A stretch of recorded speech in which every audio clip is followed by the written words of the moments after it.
Jay, I just stopped you at the 7K mark because I never focused on your hair. Can you show us your hair? Yeah, badly beaten up at the moment with baldness, and it's a big So the man who took 3 bullets and the first thing he did on recovering was look at his hairstyle. And now I've got baldness. I feel for you, man. which is a big stress for me at this moment, and I'm concerned. All right, so we're at GGL. Yes. And we're going to get onto the inner ring road, Koramangala, and for the benefit of the camera, 3 of us have run on this road several times while BBMP was trying to clean it. Yes. And I feel proud that when we run now on this 3-kilometer ring road, it's actually runnable. So we feel we have contributed to this job, and so today it's our victory run. And over the next 3 kilometers, we want to learn about the born again Jay, how you came back from life and what you did with your life after recovering. Okay. Shall we go? Yeah. So, okay, so you're back in shape, you're back home, the bullets are out. Yes. What do you do next? Yeah, so it was a long drive, 600 and some odd kilometers from Johannesburg to Durban. So when I got back, I rested a bit, with fear, in terms of going out and psychologically troubled. Of course. But I got back to the groove of things and got back to... You must have had bad dreams and... Very, it affected me for many years. Sure. Still it affects me. You were still single, right, at the time? I was still single. You were living alone? Yes, yeah. So when I went back to Durban, my parents, my mom and my dad already knew I'm packing up. So they packed up whatever they could and they dispatched it back to Durban. They did not want me to live alone in Johannesburg. Oh, I see. You moved back. Yeah. Okay. So I moved back and that's home. where your parents were? Yeah. In Durban, I moved back to the family home. Okay. And even though I had a home in Durban at that time, but I stayed with the family because it was much safer, I felt, obviously. Because of psychologically. Yeah. So I got into the office, got back to work, and everything was going well until after 2 years or so at my office, I get held up again. You get? I get held up. 2 guys got into the building as I entered. Okay. And yes. Held up with a gun? With a gun. Oh my God. So I got in, and next thing I just feel the gun on the back of my head once again. And in your office? In my office.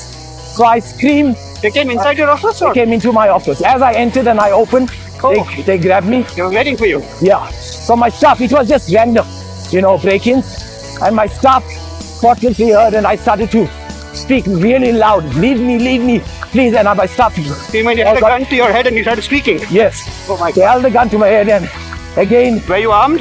I was not armed. They wanted, my car keys and my briefcase and all of that, assuming that it was money. So I gave it all to them. Okay. And I was fortunate that when they pulled the trigger, it didn't fire. Basically, it didn't. And I was saved. And they left me and they ran away.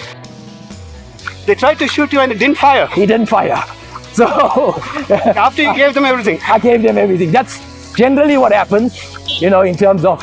They will, in most instances, fear as well for them. They will either shoot, they will stab you. Oh my God. And go. So... I gave up smoking, I remember at that time. It was maybe around the 10th or 11th day. You were held point blank and it didn't fire? Didn't fire, yes. So... if this was a Bollywood script, it would get rejected. It would get rejected. It's unreal. I mean, how? Yeah. Wow. How? So... Oh my God. But this time you started shouting when they held you up? Well, I was screaming more to save my staff, so that they could go into the warehouse. I was at the upper level office. They could all rush to the warehouse. And they slammed the gates and got into the warehouse and tried to come back on the other side through the warehouse. Because nobody knows what goes on. And incidentally, a week later, one of my very close friends, childhood friends, was killed in the same area, possibly by the same guys who were breaking into a building. So it's just random killings, in terms of... Just tell me, after they ran away, what did you do? I mean...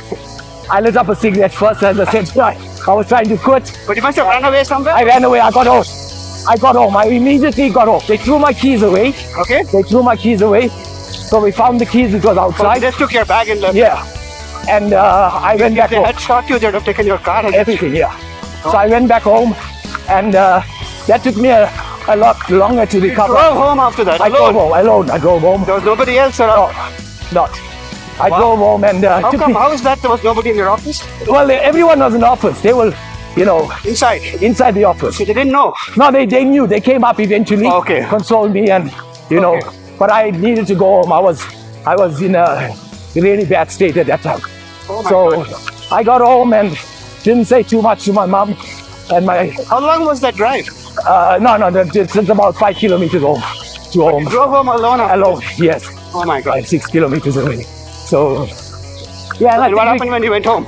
I didn't say too much to my family. How do you not say too much? You either say you could got not shot say or anything. not. What do you No, I did not, because I would have excited my mom and dad. So you said And, you just came home early today I just because... came home and relaxed, and I went to bed, and you know, Oh my God. just to get my mind going again. So psychologically, it affected me for many years. You know, I'm not. When did you tell your parents about this? It took a while.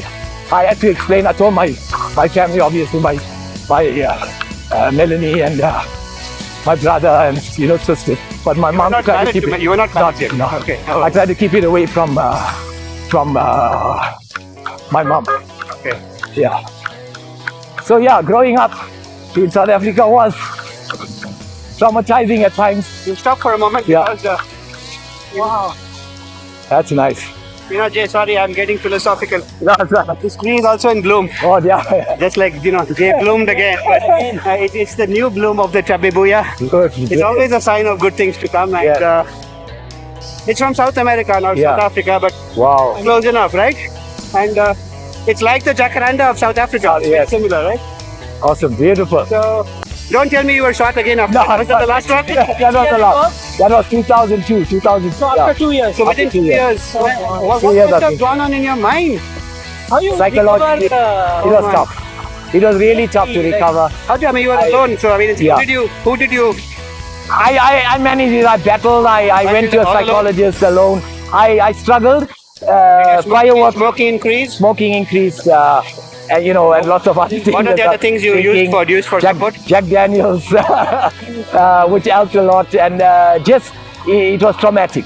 I used to have sudden, 30 Nightmares. seconds nightmares. Yes, a lot. I used to sleep with my firearm basically under my pillow or within reach. That was always the slightest sound at night. That's after being married as well. The slightest sound at night, I was up watching, looking out through the window to see anything. The house got broken into. Not the negative.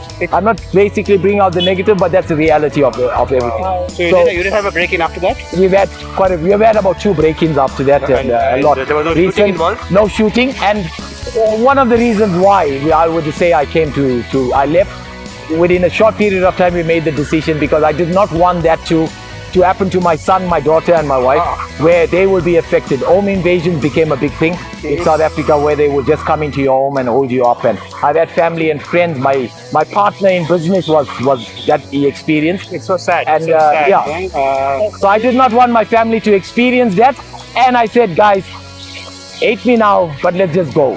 We'll go. We'll live. We'll enjoy. In 5 years, if things change for the better, you left we'll go. for India in 2018. 2018, You I were got 50, in March. and how old were your kids then? My kids were, 14, 15 years old, 15 years old. Yeah. That's not very young. They grew up. They grew up, yeah. So they turned for of your age. kids also to be here, like leaving their friends and Yes, it was. Initially, they were Let's really... talk about that. So now we have done 8 kilometers. We got 2 more to go. Yeah. And Ruchir, I think I can run many more today if I can hear these stories. Yes, So, the weather is awesome as well. it was awesome. The stories are awesome.